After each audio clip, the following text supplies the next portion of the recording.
भारत में crypto currency चलेगी या नहीं, इस पर स्थिति जल्द ही साफ होने वाली है। बिटकॉइन जैसी क्रिप्टो करेंसी का हिंदुस्तान में क्या भविष्य होगा, ये भी जल्द ही साफ हो जाएगा। मंगलवार को वित्त मंत्री निर्मला सीतारमण ने संसद में क्रिप्टो करेंसी को लेकर बड़ा बयान दिया। वित्त मंत्री ने कहा कि केंद्रीय कैबिनेट की मंजूरी के बाद संसद में क्रिप्टो करेंसी पर बिल पेश किया जाएगा। साथ ही ये भी साफ किया कि क्रिप्टो करेंसी में निवेश के बारे में एक्सचेंजों के विज्ञापनों पर रोक लगाने पर अभी कोई फैसला नहीं हुआ है। With the Advertisement Standards Council of India, the ASCI, which governs all advertisements, their guidelines are being studied and the regulations that they have are all being looked into so that we can take, if necessary, some kind of a position or a decision to say how we are going to handle this.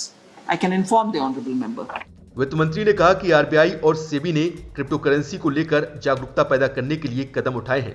सरकार इस बारे में जल्दी bill लेकर आएगी।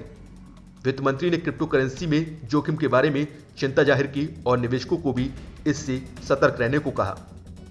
The SEBI, through the RBI and through once, I think, Government of India, there have been statements issued and also fairly awareness building attempt has been made to say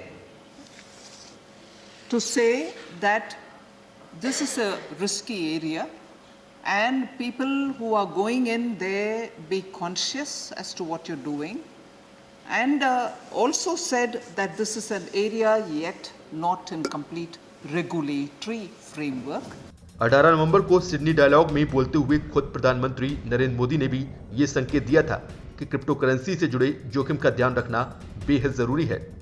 cabinet की मोहर के बाद सरकार जल्द ही इस नए बिल को संसद में पेश कर देगी।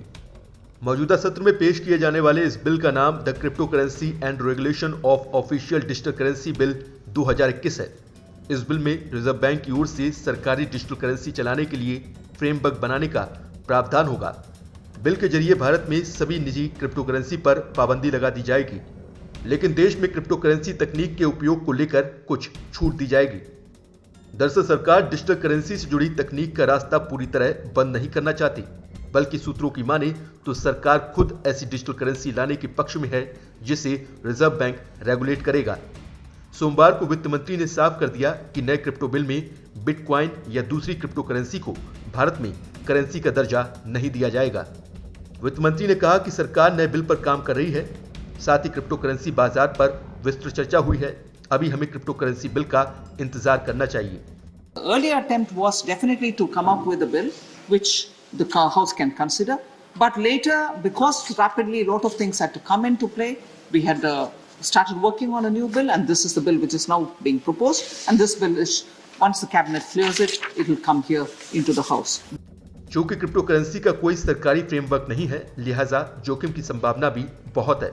सरकार ने बताया कि वो बिटकॉइन के लेन देन पर कोई डेटा कलेक्ट नहीं करती।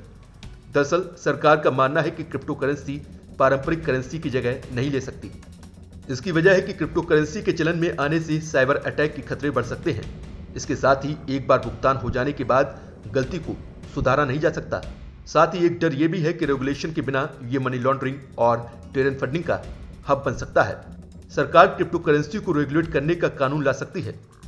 इनके साथ जुड़े खतरों को दूर करने के बाद ही क्रिप्टो करेंसी को सेबी के तहत ऑपरेट करने की मंजूरी मिलेगी। सरकार की इस योजना का खुलासा संसद के मौजूदा सत्र में बिल पेश करते वक्त ही हो पाएगा। जाहिर है, अगर इसको बैन नहीं किया गया तो फिर देश के करीब 10 करोड़ निवेशकों की 70,000 करोड़ रुपए की रकम पर कोई खतरा नहीं होगा और सरकार भी निवेशकों के हित का ध्यान रखने में सफल रहेगी।